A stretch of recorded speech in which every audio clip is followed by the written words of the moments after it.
Preparation టైంలో మనకి చాలా బాగా చదవాలనిపిస్తుంది. కానీ బుక్ తీసేటప్పుడు వచ్చినటువంటి ఇంట్రెస్ట్ కూడా ఆటోమేటిక్‌గా పోతుంది. దానికి గల కారణాలేంటి? దీన్ని ఎలా ఓవర్‌కమ్ చేయాలి? ఇటువంటి అన్ని అంశాల గురించి కూడా ఈ వీడియోలో డిస్కస్ చేద్దాం. ఈ వీడియోలో మోటివేషన్ కాదు, ప్రాక్టికల్ టెక్నిక్స్ గురించి చెప్తాను. సో, శ్రద్ధగా వినండి. చాలామంది వీడియోని చూస్తున్నారు, కానీ ఇంకా సబ్స్క్రైబ్ చేయడం లేదు. ఇక నుంచి టాపర్స్‌తో కలిసి కూడా మనం వీడియోస్ చేద్దాం. వాళ్ళ టిప్స్, ఎక్స్‌పీరియన్స్ ఇవి మీకు చాలా యూస్‌ఫుల్ అవుతాయి. అలాంటి మరిన్ని ఇంట్రెస్టింగ్ అండ్ యూస్‌ఫుల్ వీడియో కోసం please subscribe to the channel.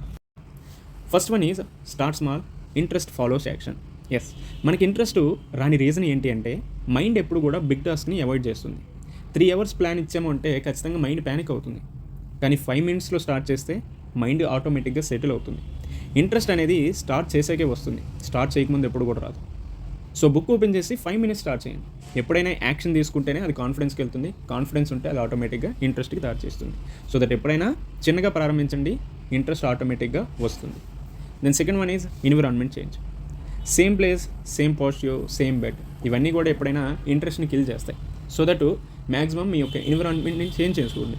Like library, terrace, different tables, study cafe, ఇలా ట్రై చేస్తూ ఉండాలి. సో ఎన్విరాన్మెంట్ న్యూగా ఉంటే బ్రెయిన్ కూడా చాలా ఫ్రెష్గా ఉంటుంది, అలానే చాలా ఫాస్ట్గా, వేగంగా కూడా వర్క్ చేస్తుంది. ప్లేస్ చేంజ్ అయిందంటే మైండ్ ఏమవుతుంది, రిఫ్రెష్ అవుతుంది. సో దట్ ఇంట్రెస్ట్ ఆటోమేటిక్గా వస్తుంది. Then third one is real life link. Subject ఎప్పుడు కూడా మనకి బోరింగ్గా ఉండదు. పలానా ఎగ్జామ్, పలానా సబ్జెక్ట్ అంటే మనం చాలా వరకు భయపడతాం. బట్ దాన్ని రియల్ లైఫ్తో ఇంటర్లింక్ చేసి చదివామంటే సబ్జెక్ట్ చాలా ఇంట్రెస్టింగ్గా కనిపిస్తుంది.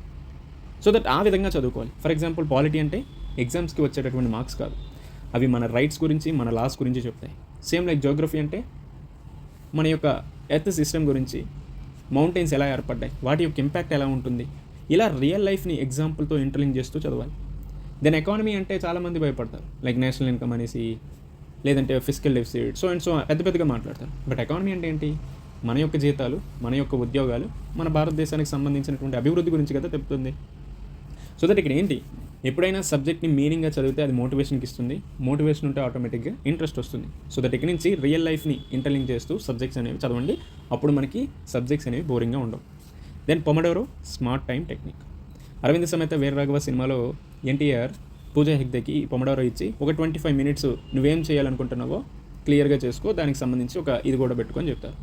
సో ఏం చేస్తుంది పూజా హెగ్దే, 25 మినిట్స్లో మొత్తం ప్లానింగ్ చేసి ఇచ్చేసి అప్పుడు ఎన్టీఆర్కి థ్యాంక్స్ చెప్తుంది. ఆ టైంలోనే లవ్లో పడతారు. సో దట్ ఇక్కడ కూడా మనం మన యొక్క ప్రిపరేషన్లో లవ్లో పడాలంటే ఈ పొమడోరో స్మార్ట్ టైం టెక్నిక్ అనేది చాలా వరకు యూస్ఫుల్గా ఉంటుంది. ఇంట్రెస్ట్ అంటే నాన్ స్టాప్ అవర్స్ కాదు, 25 మినిట్స్ చదవాలి, 5 మినిట్స్ బ్రేక్ తీసుకోవాలి. ఇలా చేయడం వల్ల బ్రెయిన్ అనేది ఎక్కువగా స్ట్రెస్ తీసుకోదు. బ్రెయిన్ ఎక్కువగా స్ట్రెస్ తీసుకోకుండా ప్రశాంతంగా ఉందంటే ఇంట్రెస్ట్ ఆటోమేటిక్గా వస్తుంది. సో దట్ ఇంట్రెస్ట్ ఉంటే ప్రొడక్టివిటీ ఇంక్రీజ్ అవుతుంది. దీనివల్ల మనకు ఉన్నటువంటి గిల్ట్ కూడా తగ్గిపోతుంది. సో దట్ ఎప్పుడైనా చిన్న వాటితో మొదలుపెట్టి పెద్ద కార్యాలను చేయాలి.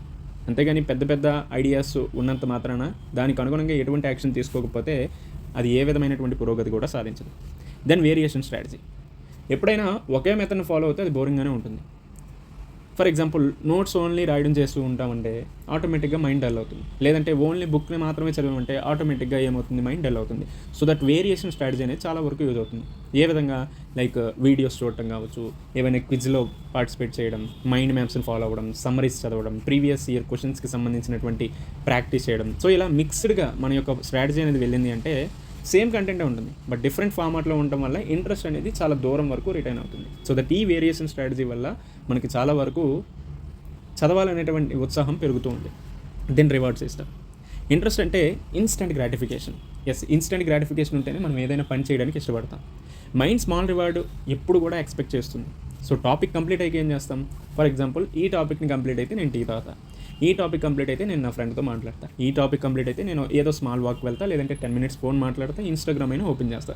సో దట్ ఈ రివార్డ్ సిస్టమ్ని మనం కనుక పెట్టుకున్నాము అంటే బ్రెయిన్ డోపమైన్ యాక్సెప్ట్ చేస్తుంది అండ్ ఆల్సో స్టడీ అసోసియేషన్ పాజిటివ్గా కూడా మారుతుంది. So that if in case మీకు ఇంట్రెస్ట్ రాకపోతే ఈ రివార్డ్ సిస్టమ్ని ట్రై చేయండి, చాలా వరకు యూజ్ అవుతుంది.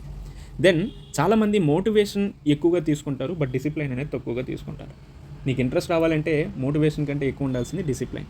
ఇంట్రెస్ట్ ఎవ్రీడే ఒకేలా ఉండదు, మోటివేషన్ చాలా వరకు లో ఉంటుంది. కానీ స్మాల్ డిసిప్లైన్ అనేది ఎప్పుడు కూడా బిగ్ రిజల్ట్స్ తీసుకొస్తుంది. కన్సిస్టెన్సీగా ఒకే రోజు, ప్రతిరోజు ఒకే పని చేసేవాడికి ఖచ్చితంగా అవుట్పుట్ అనేది మంచిగానే ఉంటుంది. సో ప్రతిరోజు కన్సిస్టెంట్గా చదవండి. ఇంట్రెస్ట్ బిల్డ్ అవ్వడం అంటే హ్యాబిట్ని బిల్డ్ చేయడం లాంటిది.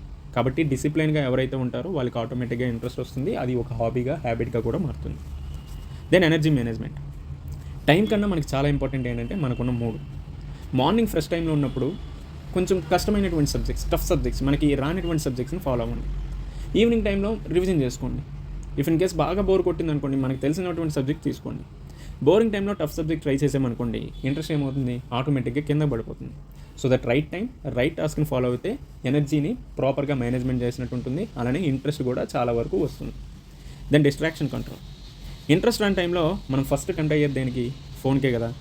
దీనికి అనుగుణంగా సింపుల్ హ్యాక్స్ ఏంటంటే, ఫోన్ని ఎయిర్ప్లేన్ మోడ్లో పెట్టేయండి, లేదంటే దానికంటూ ఒక టైమర్ పెట్టుకోండి, ఒక 2 గంటలు లేకపోతే 2.5 అవర్స్.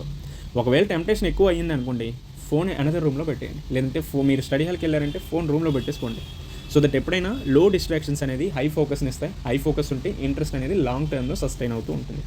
అండ్ ఆల్సో డిస్ట్రాక్షన్ కంట్రోల్లోనే ఫోన్ టెంప్ట్ చేస్తుంది. ఈ ఫోన్లో ప్రత్యేకంగా యూట్యూబ్, టెలిగ్రామ్, ఇన్స్టాగ్రామ్ ఇవి మాత్రం బాగా టెంప్ట్ చేస్తాయి. కాబట్టి ఈ మూడింటిని సాధ్యమైనంత వరకు లాక్లో పెట్టుకోండి, ఓకేనా. Then accountability partner. మనం ఎలా ఉన్నామంటే ఎప్పుడైనా ఎస్కేప్ అవుతాం. సో దట్ అంటే సింగిల్గా ప్రిపరేషన్ అయ్యామంటే ఖచ్చితంగా మనం ఎవరికి కూడా జవాబుదారీగా ఉండాల్సిన అవసరం లేదు. కాబట్టి ఫ్రెండ్లీ ఛాలెంజ్ చేసుకోండి. ఇప్పుడు నీతో పాటు సమఉద్యోగిగా ఉండి నీ ప్రిపరేషన్లోనే నీకు హెల్ప్గా ఉన్నారు అంటే ఇద్దరు ఛాలెంజ్ చేసుకోండి. సో దట్ 2 hours 2 టాపిక్స్ అవుతాం. ఈవినింగ్ వచ్చేసరికి మనం అక్కడ రిజల్ట్ షేర్ చేసుకుందాం, లేదంటే గేమ్ లాగా కూడా మనం క్వశ్చన్స్ అడుగుకుందాం. ఏ విధంగా చదివో, ఎంత చదివో, నువ్వు క్వశ్చన్స్ అడుగుతావు, నేను క్వశ్చన్స్ చదువుతా. సో దట్ ఇక్కడ ఏమవుతుంది, అకౌంటబిలిటీ పార్ట్నర్ అనేది ఉంటుంది. సో ఇలా ఉండటం వల్ల ఈవినింగ్ వచ్చేసరికి నేను వాడికైనా చెప్పాలి, లేదంటే వాడు నాకైనా చెప్పాలి, లేదంటే ఆమెకి నేనైనా చెప్పాలి, లేదంటే నాకు ఆమెనా చెప్పాలి అనేటటువంటి ఫీలింగ్ ఉండటం వల్ల మనం ఖచ్చితంగా చదువుతాం. సో దట్ ఈ 10 అంశాలు ఎవరైతే ఫాలో అవుతారో వాళ్ళు ఖచ్చితంగా లాంగ్ టైంలో సస్టైన్ అవుతారు. అండ్ ఆల్సో మంచిగా వాళ్ళ యొక్క ప్రిపరేషన్ కూడా తీసుకెళ్ళగలరు. ఇంకోటి గుర్తుపెట్టుకోండి, ఇంట్రెస్ట్ అంటే ఎమోషన్ లాంటిది. ఎప్పుడైనా యాక్షన్ అనేది చిన్న విజయాలకు దారితీస్తుంది. ఈ చిన్న చిన్న విజయాలు మనకి డోపమిన్ లాంటివి. సో అది చివరికి ఒక హ్యాబిట్లా మారుస్తుంది. హ్యాబిట్ అనేది ఎప్పుడైనా పెరిగిందంటే అది ఇంట్రెస్ట్కి దారితీస్తుంది. So start simple, finish small goals and celebrate the results. So ఇలా ఉన్నప్పుడే మీరు ఖచ్చితంగా మంచి విజయాలను సాధించగలరు.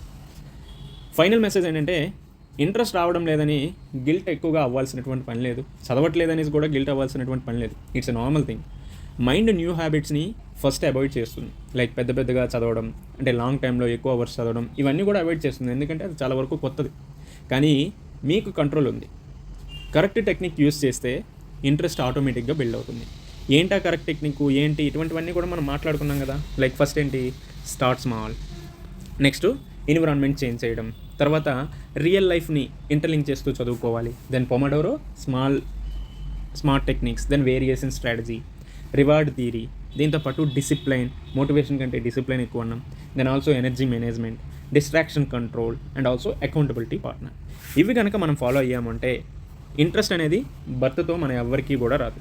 అది గ్రాడ్యువల్గా బిల్ట్ అవుతూ ఉంటుంది. మీరు ట్రై చేసి చూస్తే రిజల్ట్ ఖచ్చితంగా కనిపిస్తుంది. ఈ టిప్స్లో ఏ టిప్ని మీరు ట్రై చేస్తారు కామెంట్లో చెప్పండి. వీడియో నచ్చితే లైక్, షేర్ అండ్ సబ్స్క్రైబ్ చేయండి. నెక్స్ట్ వీడియో ఇంకొక మంచి అంశంతో కలుసుకుందాం. Until then stay tuned, take care, bye.